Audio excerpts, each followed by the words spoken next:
భారతదేశం వేల సంవత్సరాల త్యాగాల పునాదులపై నిలబడిన ఒక సజీవ సనాతన చైతన్యం.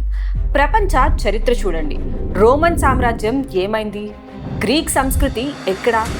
ఈజిప్ట్ వైభవం ఏ మైదానాల్లో కలిసిపోయింది?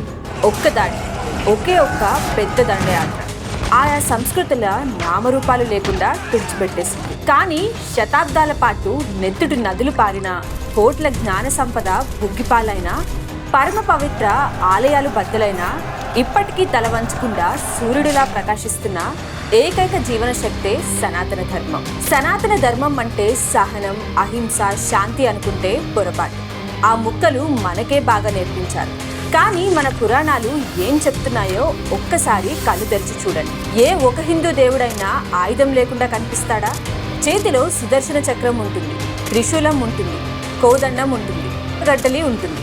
సనాతన ధర్మం అంటే చేతులు కట్టుకుని కూర్చోవడం కాదు.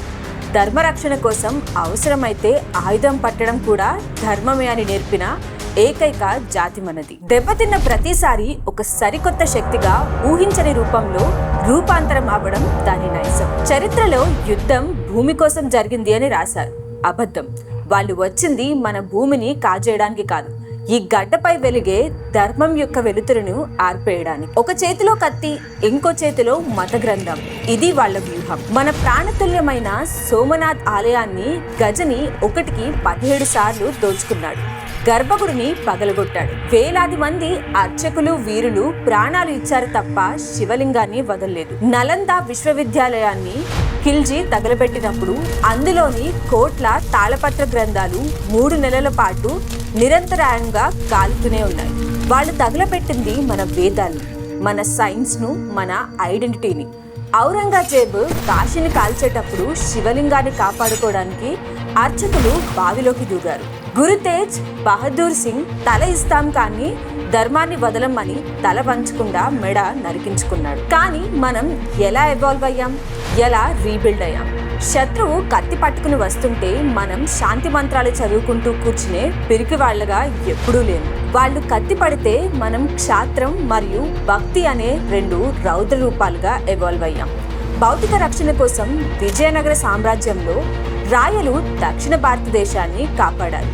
ఆనాడు ఛత్రపతి శివాజీ మహారాజ్ అదే చేశారు. అఫ్జల్ ఖాన్ కపట కౌగిలింతకు వస్తే పులిగోళ్లతో వాడి ప్రేగులు బయటకు తీసి హిందూ స్వరాజ్యాన్ని స్థాపించారు. వాడి వ్యూహం మార్చినప్పుడు మనం ఆయుధాన్ని మార్చాం. అంతకు మించి వాడి అరాచకానికి అంతం చూసాం. దాన్నే అంటారు సమయం చూసి సమూలంగా నాశనం చేసే క్షాత్రం. మరోవైపు ఆలయాలు కూలిపోతుంటే మన సంస్కృతిని కాపాడుకోవడానికి భక్తి ఉద్యమంగా ఎవాల్వ్ అయ్యాం. అన్నమయ్య, త్యాగయ్య, కబీర్, మీరాబాయి వంటి సంతులు భగవంతుణ్ణి గుడి నుండి సామాన్యుడి గుండెల్లోకి చేర్చారు. గుడి గోడలు కూల్చారు కానీ ఈ జాతి గుండెల్లో ఉన్న భక్తిని ఏ కత్తితోనూ నరకలేకపోయారు. దేవుణ్ణి గుడిలోంచి తీసి గుండెల్లో పెట్టుకునేలా మన ధర్మం తనను తాను రీఇన్వెంట్ చేసుకుంది. ఆ ఎవల్యూషన్ వల్లే అహల్యాబాయ్ హోల్కర్ కూలిపోయిన కాశీని, సోమనాథ్ను మళ్ళీ నిలబెట్టగలిగారు. పైనుంచి కిందకి నలుపు ముసుగేసుకుని అంతా చీకటి అనే వాళ్ళు సనాతన సూర్యుడి కాంతిని ఆపగలరా?